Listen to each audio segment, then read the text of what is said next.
What's up guys, my name is Bryan Beal, coming to you live from Los Angeles, California in my private training facility. I'm a certified strength and conditioning specialist, and today I'm gonna go over the single leg reverse hyper with the MonkeyFeet. All right guys, we're gonna get right into that single leg reverse hyper. If you don't have a GHD or a glute ham machine, you can totally use an incline bench, and that's how we will be performing this today.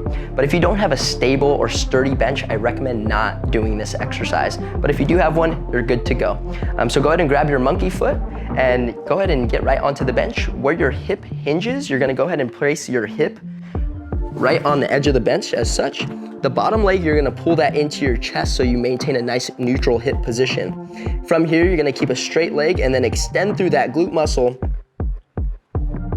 to get that hip into full extension, and then right back down. Extending that heel up to the sky so that your heel's in line with your head, and then right back down. Now, a common error or improper movement through this pattern would be overextending through your low back and not really using or engaging that glute muscle to get that hip through extension. And that would look like this, and trying to just fling your leg up to get your hip into extension. So you really wanna focus on squeezing through your abdomen and engaging through that glute muscle.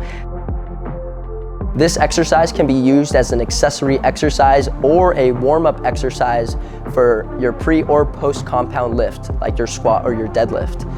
You're gonna wanna go lighter weight here so you can really focus on engaging through that glute. Anywhere from 8 to 12 reps will be the sweet spot for 2 to 3 sets. Go ahead and grab your MonkeyFeet and get after it, and stay tuned for more Animal House fitness content coming your way. Have a great day, guys.